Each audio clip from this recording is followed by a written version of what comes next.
ये व्यर्थ के बकवाद करने वाले लोगों से मत मिलो, व्यर्थ के बकवाद करने वाले लोगों की तरफ मत देखो, ये क्या कह रहे हैं, क्या बोल रहे हैं। और तुम भी व्यर्थ का बकवाद मत करो।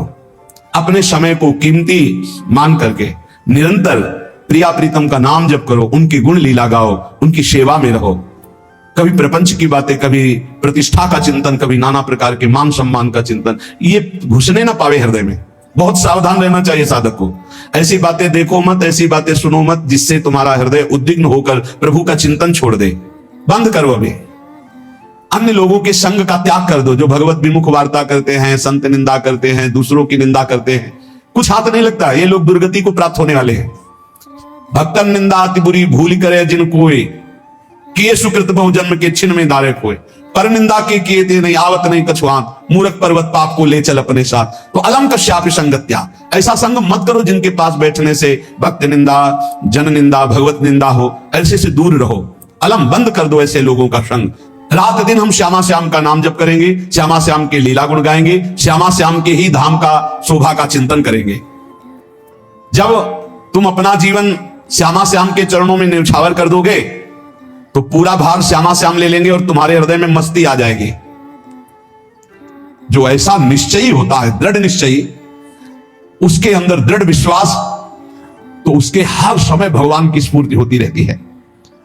भारी प्रतिकूलता में भी भगवान का सानिध्य अनुभव होता है। वो अनुकूलता में तो भगवान के दुलार को देखता है, लेकिन प्रतिकूलता में भगवान की विशेष कृपा को देखता है। ये संयोग, ये वियोग, संसार की द्वंद्वमयी वृत्तियां भक्तों के हृदय में नहीं चुभती।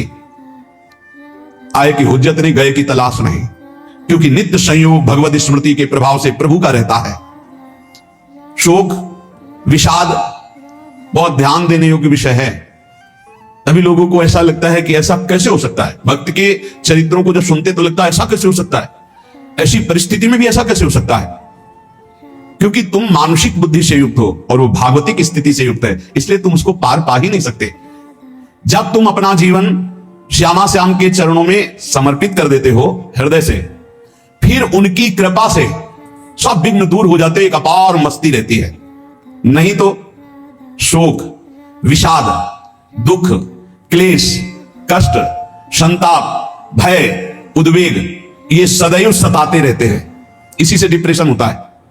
बार बार नकारात्मक चिंतन, शोक, विषाद, दुख, चिंता, क्लेश, संताप, भय, उद्वेग, यही पूरे मानसिक स्तर को नष्ट कर देते हैं। उत्साहहीन जीवन हो जाता है।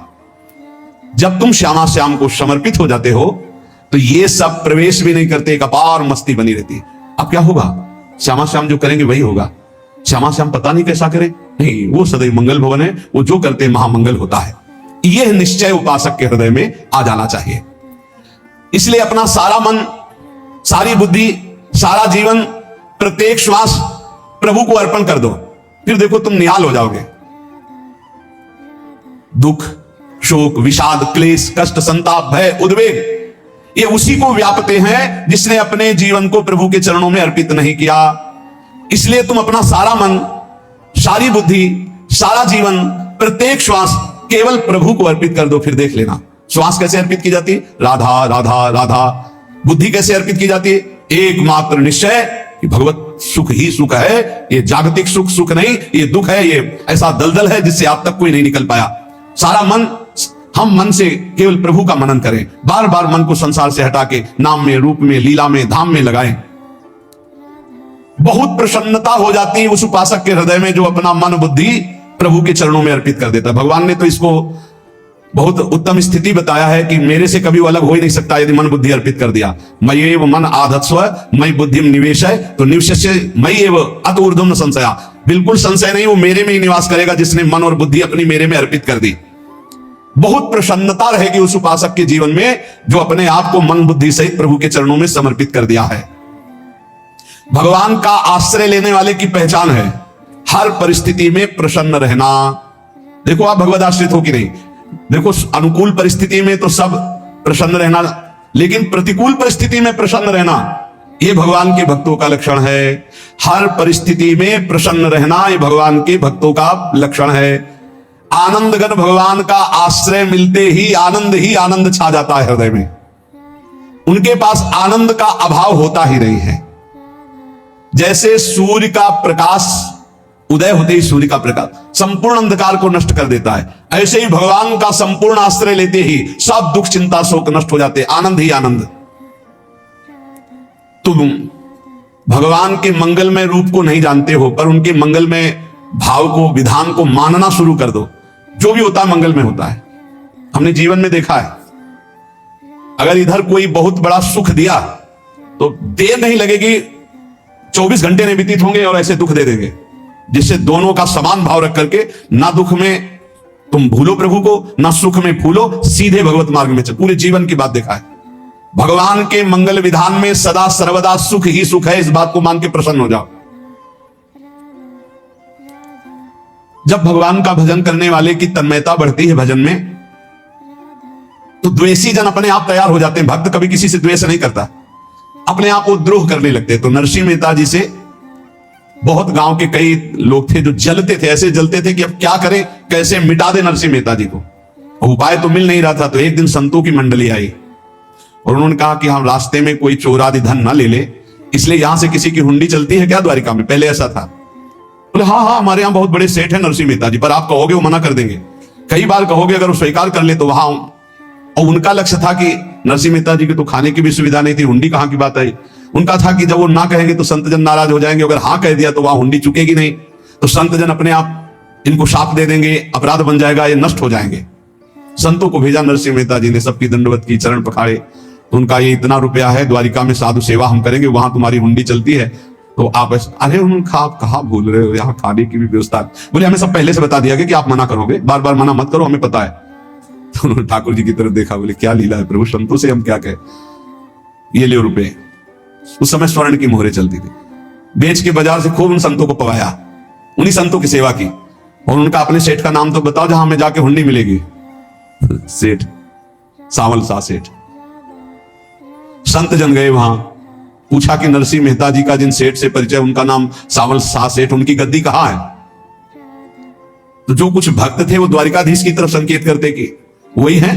बोले नहीं नहीं, वो सेठ है, उनकी गद्दी चलती थी। पूरी बाजार में कहीं कोई।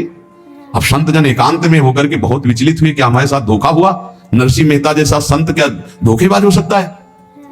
देखो संशय तो बहुत विचित्र होता है, बड़े बड़ों को संशय हो जाता है। जब भगवती सती जी को संशय हो गया, राम जी को हे खग हे मधुकर श्रेणी ऐसा पूछते हुए कि सच्चिदानंद कैसे हो सकते, तो किसी को हो सकता है, क्योंकि वो बुद्धि की अधिष्ठात्री देवी है। जो ही उनके मन में ऐसा आया कि क्या हमारे साथ धोखा हो रहा है, इतने में ही देखा जय हो सावल शाह सेठ की। वो सावल शाह सेठ तो देखा मुनीम जी उनके साथ, सेठ बस्ता लिए हुए मुनीम जी, सरकार इधर से चलो। तो उनका सावल शाह सेठ आपका नाम है? संतों ने कहा। बोले हाँ। बोले नरसिंह जी हाँ। बोले आपकी हुंडी आ गई है। हुंडी एक कागज में लिखा कि ये हमारे सेठ जी को दे देना। वैसे लोग मुझे माखन चोर कहते, कोई कुछ कहता, लेकिन आपने सेठ बना दिया। जब आपने सेठ बना ही दिया तो आप कभी परवाह मत करना तुम, और ये सेवक आपकी सेवा में सदैव तत्पर है। भगवान ने ऐसा लिखा।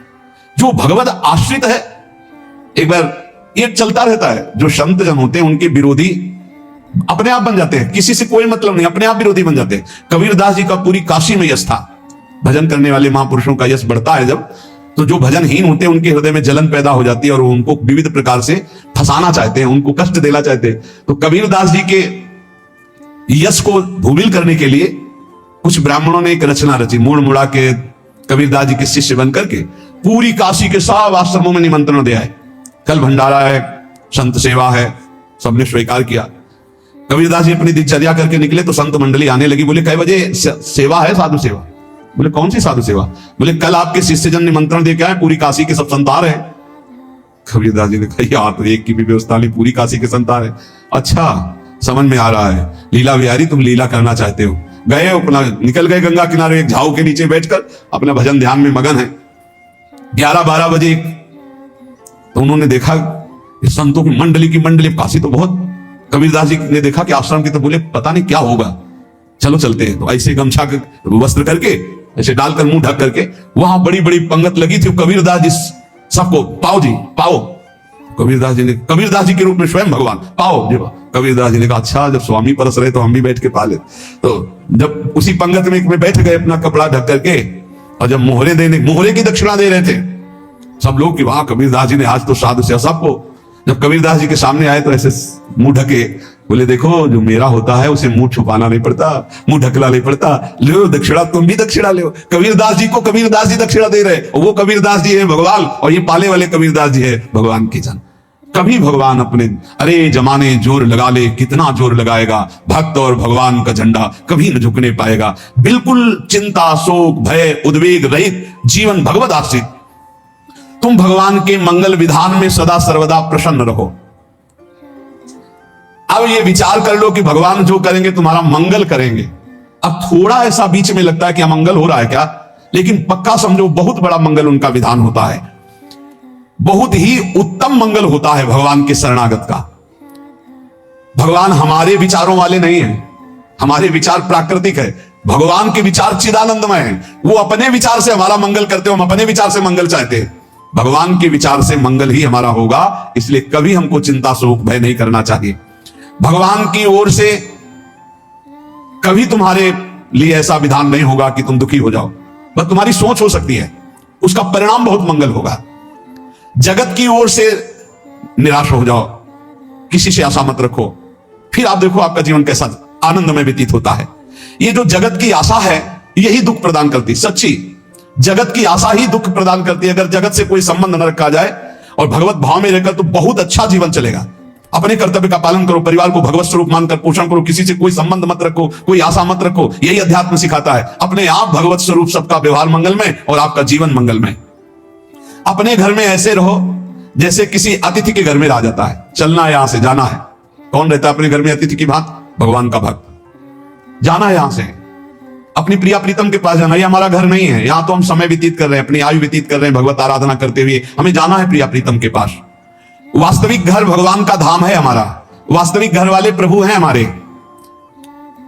जो नित्य सच्चिदानंद भगवान के चरणों में अपने चित्त को समर्पित करता रहता है, उसको यह अनुभव होने लगता है कि बड़ी कृपा है हमारे ऊपर, भगवान की बड़ी कृपा है हमारे ऊपर। सर्वसमर्थ परम सुहृद भगवान ऐसे भक्त के ऊपर हर समय वरद हस्त रखे रहते। ये केवल प्रवचन नहीं, सच्ची बात मानिए।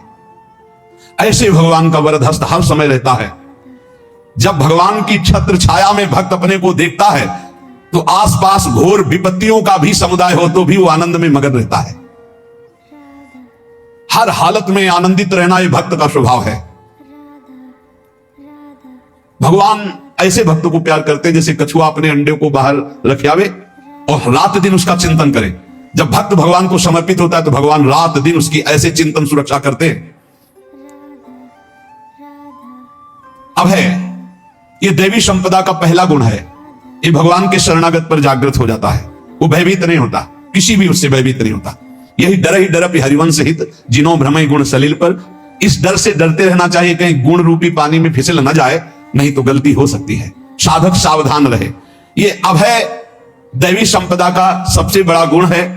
जो भयहारी भगवान की शरण में आ जाता है तो उसके अंदर ये अभय प्रकट हो जाता है। अगर कहीं तुम्हें एकांत में भय लग रहा है, एक आदमी तो एकांतिक में आए थे, वो कह रहे थे कि हमें हर समय भय लगा रहता कि कोई हमारे पीछे है, अंधेरा तो लगता कोई खड़ा है, मैं जीना मुश्किल हो गया ऐसा भय। देखो ये मन कैसा है, भगवान से विमुख होने पर कैसे डरवाता है।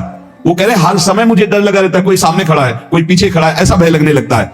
और जब भगवान की शरण में आ जाते हैं तो ये अभय स्थिति हृदय में जागृत हो जाती है। कोई भी भय आसपास आ ही नहीं सकता, यहां तक कि नरक का भी भय खत्म हो जाता है जो भगवान की शरण में है। महापापी भी पुण्यात्मा महान भक्तों के समान वो उत्तम गति को प्राप्त हो जाता है जो भगवान की शरण में हो जाता है। पर ये जो भोगों का आश्रय लिए हुए हैं, मनमानी आचरण कर रहे हैं, ये कभी उस अभय को जान ही नहीं सकते कोई अभय पद है क्या। इनको तो कदम कदम पर शोक, भय और दुख की प्राप्ति होगी, कोई बचा नहीं सकता। जो भोगों में लगे हैं, मनमानी आचरण कर रहे हैं। अगर निर्भय होना चाहते हो, परम सुखी होना चाहते हो तो भगवान के शरणागत हो जाओ। सारे जगत को अभय दान देने वाले भगवान है। भगवान का एक प्रण है, ममपन शरणागत भयहारी। जो मेरी शरण में आ गया उसके भय का मैं नाश कर देता हूं। साधना में अवस्था मन की मानी जाती है कि आप कितने अच्छे साधक हैं। यदि आपका मन भगवदाकार है, हर समय भगवत चिंतन चल रहा है, आपके स्वप्न भागवती का रहे हैं, आपके विचार भागवतिक है, तो आपकी अच्छी साधना हो रही। और यदि आपके स्वप्न गंदे आ रहे हैं, क्योंकि स्वप्न में मन का ही सारा खेल होता है। और आपकी चिंतन वृत्ति वासनात्मक चल रही तो अभी साधना का प्रभाव मन पे नहीं पड़ा है। जिसका मन हर समय भगवत चिंतन करता रहता है वो जीते जी जीवन मुक्त हो जाता, अनुभव होता है। जैसे किसी ने कहा कि हमें कैसे पता चलेगा कि हमारा काम हो गया है, तो जैसे आप भोजन पा लेते हैं तो किसी दूसरे से गारंटी थोड़ी लेनी होती कि हम छक गए हैं क्या, आप जरा बताना हम छक गए हैं क्या। नहीं, अपने हृदय में आ जाता है कि अब मैं तृप्त हो गया। ऐसे ही अपने हृदय में आ जाता है कि मेरा काम हो गया, अब मेरा जन्म नहीं होगा। ये हृदय में आ जाता है, अपने आप अनुभव में आ जाता है। जब स्वरूप बोध होता है तो किसी और से सलाह थोड़ी लेनी होती है, वो अपने आप अनुभव में आ जाता है। हाँ, यदि गुरुदेव का वर्ण नहीं किया है तो फिर आपको किसी न किसी गुरु से प्रमाणित करवाना पड़ेगा। और अगर गुरुदेव का वर्ण किया है तो वही मंत्र, वही नाम, वही गुरु शरणागति आपको अंदर से पुष्ट कर देगी कि आपका काम हो गया है। विषय चिंतन करता हुआ मन विषय आसक्ति को प्राप्त होता है। विषय आसक्ति को प्राप्त हुआ मन बार बार जन्म, मरण और नरक को प्राप्त होता है। बस ये विषय चिंतन हटाना ही प्रमुख कर्तव्य साधना का है। बार बार मन को विषयों से हटा करके प्रभु के नाम में लगाओ, प्रभु के रूप में लगाओ, प्रभु की लीला में लगाओ। जहां भगवान प्रकट होते हैं वहां परमानंद की बाढ़ आती है। पर ये ध्यान रखें, गुलाब का फूल कांटों में खिलता है, उसकी सुगंध लेनी, फूल लेना है तो कांटों से बचाकर। ऐसे ही जब आप भगवत चिंतन के लिए चलेंगे तो आपका चिंतन चुराने के लिए माया विविध नाटक करेगी, कांटे फैलाएगी। कोई तुम्हारी निंदा करेगा, कोई अपमान करेगा, कोई उपहास करेगा, तुम्हारी अव्यवस्था हो सकती है, तुम्हारी परिस्थिति बहुत भयावह हो सकती है। इन परिस्थितियों में भी भगवत चिंतन का तार ना टूटने पावे तो आगे गुलाब का फूल है। जैसे कांटे से बचाकर गुलाब का फूल लेते हैं और भगवत अर्पित करके सौरभ का सुख लेते हैं, ऐसे ही भगवान के प्रेमानंद का अनुभव करने के लिए संसार के कांटों से बचना होगा। और खिलेगा यही फूल संसार में ही, मनुष्य देह में, और योनियों में नहीं। भगवत प्राप्ति स्वर्ग में नहीं होगी, इसी मृत्यु लोक में होगी। पहले मन नहीं लगता भगवत चिंतन में, भगवत चिंतन जबरदस्ती करना पड़ता है। भगवत चिंतन जे ही प्रारंभ करोगे ते ही बहुत बाढ़ आ जाएगी पाप चिंतन की। ध्यान दीजिए, बहुत लोग प्रश्न करते रहते हैं कि हम जब भजन में बैठते हैं तो बहुत गंदी बातें आती, मन बड़ा चंचल होता है, भाग जाता है। ऐसा प्रारंभ में जब कोई भगवत चिंतन प्रारंभ करता है तो उसका मन विषयों में भागता है, गंदी बातों में भागता है। अब लोग कहते पहले तो हमारा चिंतन बढ़िया होता था, अब चिंतन नहीं होता। तो कोई सिद्ध पुरुष थोड़ी हो गए, तुम्हें जबरदस्ती चिंतन करना होगा। जगत के प्राणी में जहां मन जाए तो इसमें भी भगवान, पदार्थ में मन जाए तो उसमें भी भगवान, जहां जहां मन जाए वहां वहां भगवान देखो, या मन को हटाकर नाम मंत्र में लगाओ। ऐसे भगवत स्मृति जागृत की जाती है, बार बार प्रयास करना होता है। कई लोग ये प्रश्न करते हैं कि हमसे बड़े पाप हो गए तो क्या हमें भगवान की प्राप्ति हो जाएगी। तो यहां कह रहे हैं भगवान किसी के पूर्व जीवन को नहीं देखते हैं, वर्तमान के भजन को देखते हैं। पकड़ो इस बात को। अगर वर्तमान में आज आप सुधर गए हो, नाम जप कर रहे हो तो आप भक्त हो। ये गीता जी में भगवान ने कहा, अपिचेत सुदुराचारो भजते माम अनन्य भाग साधुरेव समंतव्या सम्यक देवशिता। ऐसा बहुत दुराचारी पहले रहा है, बाद में उसके मन में आ गया कि भगवान के सिवा हमारा कोई कल्याण करने वाला नहीं, हमारा कोई नहीं। तो भगवान कहते हैं मैं उसे साधु ही मानता हूं, उसे साधु बना देता हूं। भगवान किसी के पूर्व जीवन को नहीं देखते, बहुत बढ़िया बात है। कल तक हम क्या करते रहे भगवान नहीं देखते, आज क्या कर रहे हो ये देखते हैं। यदि आज आप भजन में लग गए हो, अच्छे आचरण कर रहे हो तो आपको भगवत प्राप्ति हो जाएगी। भगवान ये नहीं देखते कि पूर्व में पुण्यात्मा रहा है कि पापात्मा रहा है। भगवान वर्तमान में देखते कि मेरा भजन कर रहा है, बस इसी से कल्याण कर देते। पकड़ो इस बात को, तो कभी प्रश्न नहीं उठेगा कि क्या हमको भी भगवत प्राप्ति हो सकती है क्या। हमारा मन यदि श्री भगवान को चाहने लगे तो श्री भगवान हमारे मन में ही आकर बस जाएंगे। भगवान की रूप माधुरी में मन डूबने लगेगा। यथार्थ सत्य, जो भगवान से थोड़ा भी प्यार करने लगे हैं उनके हृदय में भगवान की उनकी भावना के अनुसार झलक आने लगी है। हृदय में प्रभु के आते ही अनंत जन्मों के संस्कारों का नाश हो जाता है। इसलिए तुम अपने पहले वाले घृणित जीवन को याद भी मत करो और उसको सोचकर जरा निराश भी मत हो। अमावस्या में घोर अंधकार रहता है पर प्रातः काल में अंधकार नष्ट हो जाता है। ऐसे ही नाम का उच्चारण करते ही तुम्हारे जितने पाप अंधकार वो सब नष्ट हो जाएंगे। तुम चाहो कि एक क्षण भी प्रभु को ना भूलो। अब वर्तमान में ऐसी स्थिति बनाओ। जो प्रभु को नहीं भूलने की चाह करता है कि मुझे ऐसी स्थिति प्राप्त हो कि मैं कभी प्रभु को ना भूलूं, तो सच्ची मानो और कोई बात भगवान सुने ना सुने, ये बात जल्दी सुन लेते हैं। भजन की मांग करो तो बहुत जल्दी भगवान पूर्ण करते हो। भजन जिसका चलने लगा तो फिर लोक लोकांतर के सारी रिद्धियां सिद्धियां सुख वैभव तो उसके चरणों में लौटते हैं। जब हम प्रभु से प्रभु का स्मरण न मांगकर भोग मांगते हैं तभी हमारा भजन रुक जाता है, भजन नहीं चल पाता। यदि हम प्रभु से केवल भजन मांगे तो विश्वास करो ब्याज में सब हो जाएगा। मूल भजन तो आपका बचेगा ही, ब्याज में लोक लोकांतर के भोग आपके चरणों में लुटते घूमेंगे। आप भजन करके तो देखो, अरे घिघियाने की जरूरत नहीं, किसी से मांगने की जरूरत नहीं, भजन करके देखो सब ठीक हो जाएगा, सब अपने आप बन जाएगा। हम बहुत बड़ी भूल कर देते हैं कि थोड़ा भजन करके प्रभु से कुछ सांसारिक वस्तुएं, स्थितियां, परिस्थितियां बदलने की मांग कर लेते हैं, जिससे भजन छूट जाता है। प्रभु की स्मृति इतनी महान है कि जिन्होंने बैर भाव से प्रभु का स्मरण किया उनको भगवान की प्राप्ति हो गई। जैसे कंस आदि भगवान से बैर ही तो रखते थे, लेकिन भगवान की स्मृति रहती थी, स्मृति ने उनको भगवत प्राप्ति करा दी। स्मृति में महान सुख है, पर वो जब भक्ति रस से युक्त स्मृति होती तब माधुर्य रस, प्रेम रस का अनुभव होता है। कल्याण तो वैर भाव से स्मरण करने वालों को भी प्राप्त हो गया। यदि आप भक्त हो और ये चाहते हो कि आपकी भागवती की स्थिति बहुत जोर की हो, तो हम आपसे प्रार्थना करते हैं कि रोज प्रभु से एक ही बात मांगिए, मुझे अखंड स्मृति दीजिए। अर्जुन जी को पूरी गीता जी सुनने के बाद यही मिला, नष्टो मोहा स्मृति लब्ध्वा। स्मृति, प्रभु आप हम पे ऐसी कृपा कर दो कि हमारे हृदय में किसी और व्यक्ति, वस्तु, स्थान की स्मृति न रह जाए, केवल आपकी स्मृति रह जाए। यह चाह भगवान बहुत जल्दी पूर्ण कर देते हैं यदि उपासक हृदय से यह बात मांगे। भगवान की कृपा से ही ऐसा हो सकता है कि अखंड स्मृति यह कर्म फल से नहीं मिलती है। प्रभु के प्रति निर्भर होकर जो दैन्यता पूर्वक प्रभु से मांगता है और हर समय अभ्यास करता रहता है भगवत स्मरण का, उसको ये स्मृति मिलती है। और स्मृति मिल गई तो इससे बड़ी कोई स्थिति नहीं, हर समय भगवान का स्मरण। प्रभु से मन प्रतिपल नया नया स्वाद लेकर के आसक्त होता रहता है, नवम नवम। प्रभु कभी बासी नहीं होते। जैसे किसी व्यक्ति को देखो तो देखते देखते मन हट जाएगा कि देख लिया बहुत सुंदर है, ठीक है, लेकिन वो एक दिन मन हट जाएगा।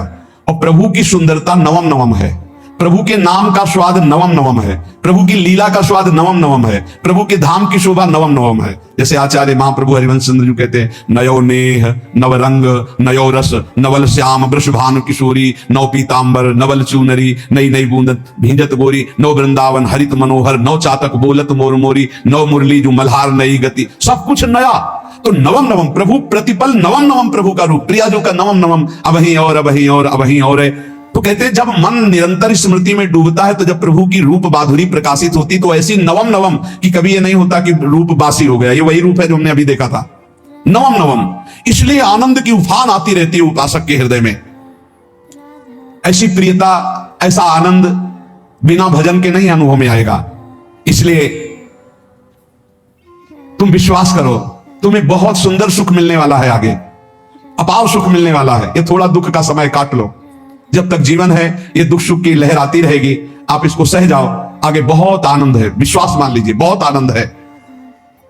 जो ये विश्वास कर लेता है वो प्रभु के मार्ग में चलकर प्रभु को प्राप्त कर लेता है। नहीं तो इतने रोड़े हैं कि आप ऊब जाओगे, बहुत रोड़े हैं।